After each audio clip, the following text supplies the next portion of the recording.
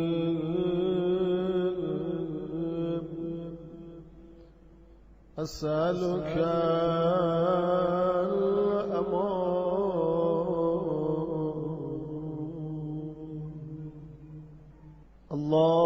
اللهم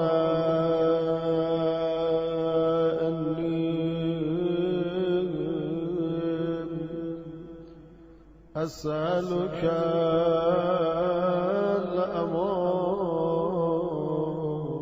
الأمان يوم لا ينفع مال ولا بنون إلا من أتى الله بقلب سليم.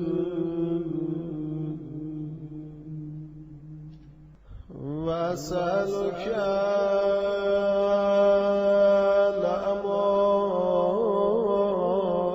الأمان يوم يعض الظالم على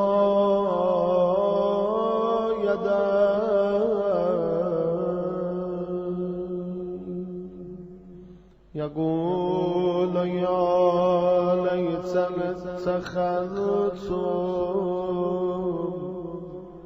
مع الرسول سبيلا. وأسألك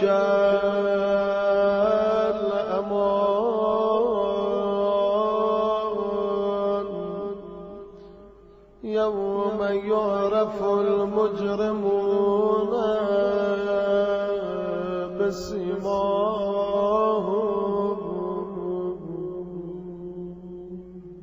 فيؤخذ بالنواصي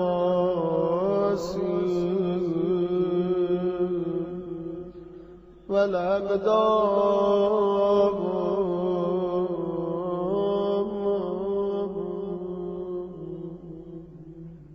وأسألك الأمان يوم لا يجزي والد عن ولده ولا مولود هو جاز عن والده شيئا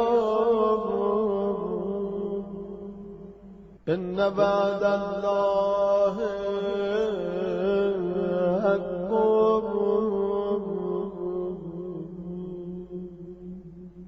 وأسألك الأمان يوم لا ينفع الظالمين معذرتهم ولهم اللعنة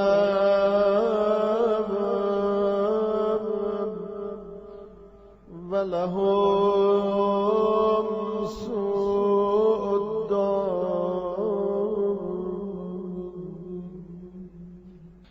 وأسألك الأمان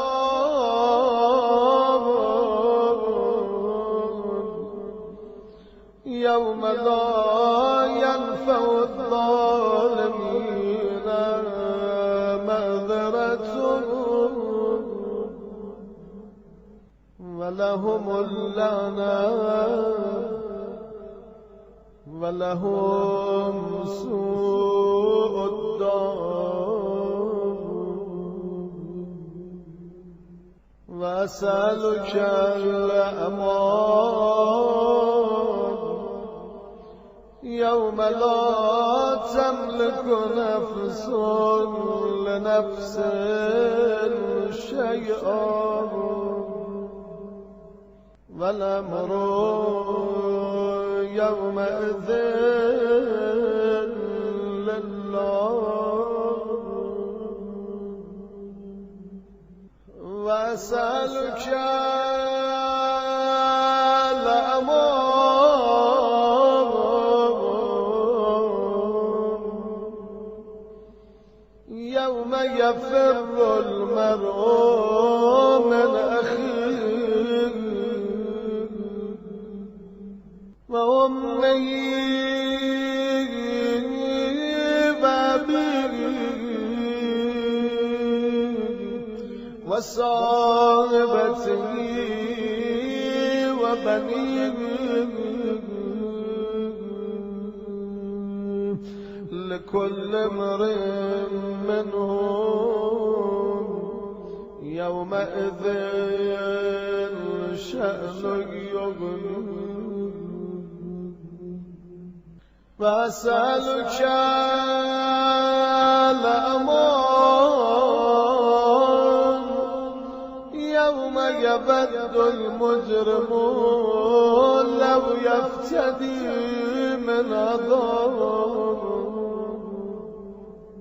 يومئذ ببنيه وصاحبته وأخيه وفصيلة التي طويل فمن في الأرض جميعا ثم ينجيه كلا كلا إنها لظى نزاعة للشواب كلا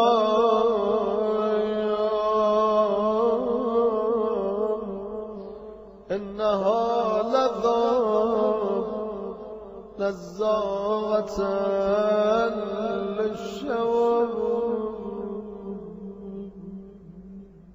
مولاي يا مولاي أنت المولى وأنا العبد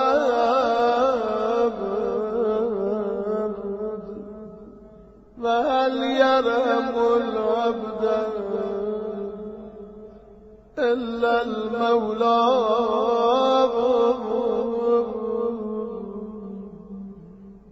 مولاي يا مولاي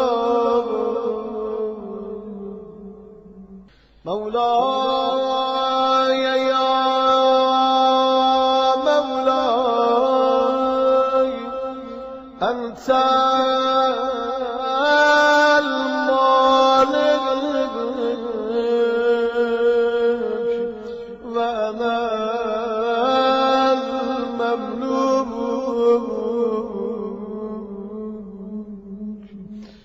وهل يرحم المملوك إلا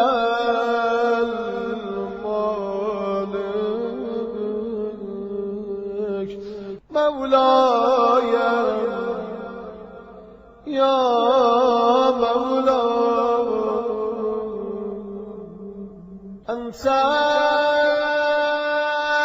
العزيز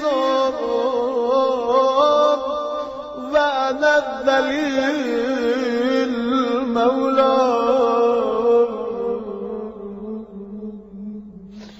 وهل يرحم الذليل إلا العزيز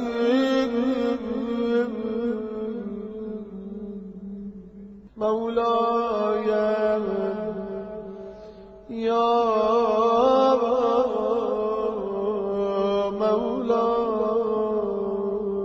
مولاي أنت الخالق وأنا المخلوق وهل يرحم المخلوق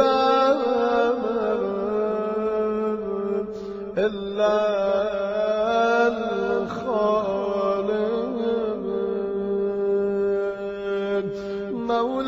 مولاي يا مولاي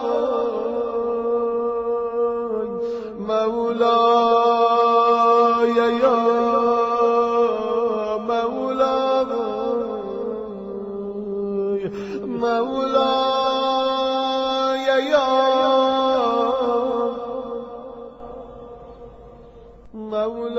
مولاي يا مولاي مولاي يا مولاي أنت العظيم وأنا الحقير وهل يرحم الحقير إلا العظيم مولاي يا مولاي أنت الكبير وأنا الضيف وهل يرحم الضيف إلا الكبير مولاي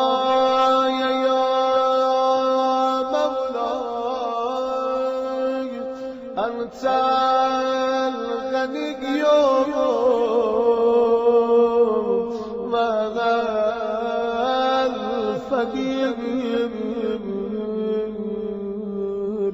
وهل يرحم الفقير إلا الغني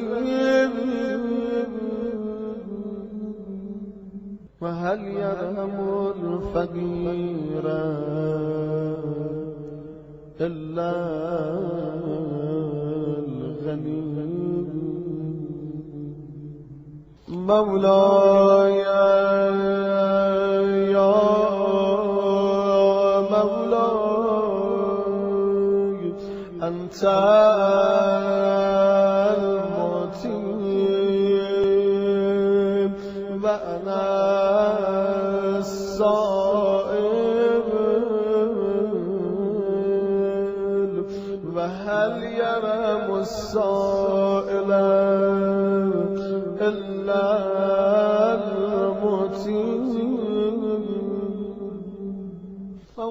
مولاي يا مولاي أنت الأيوب وأنا الميت وهل يرحم الميت إلا الحي مولاي يا مولاي أنت الباقي وأنا الفاني وهل يرحم الفاني إلا الباقي مولاي يا مولاي أنت الدائم وأنا الزائل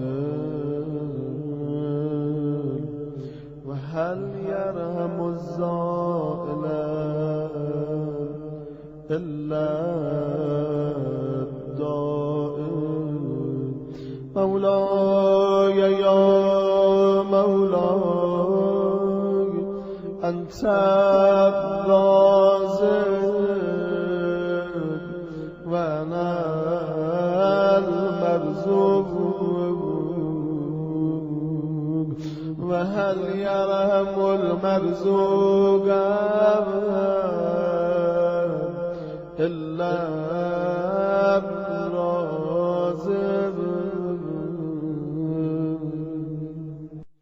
مولاي يا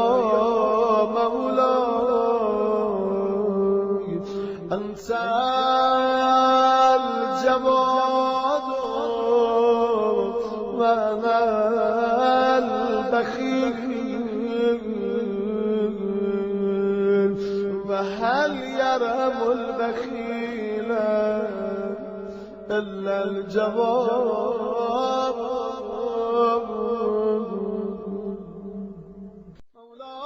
مولاي يا مولاي أنت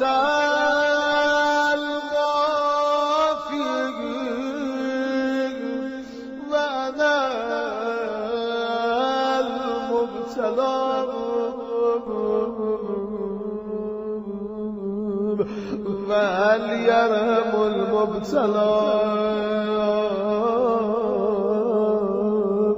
إلا المعافي وهل يرحم المبتلى إلا المعافي مولاي يا مولاي أنت الكبير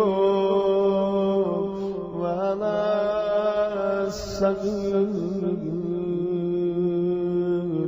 وهل يرام الصغير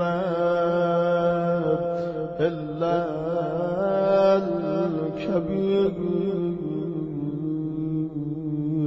مولاي يا مولاي أنت الهادي وأنا الضال فهل يرام الضال إلا الهادي مولاي يا مولاي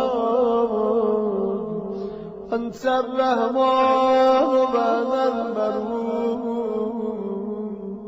وهل يرحم المرحوم إلا الرحمن مولاي يا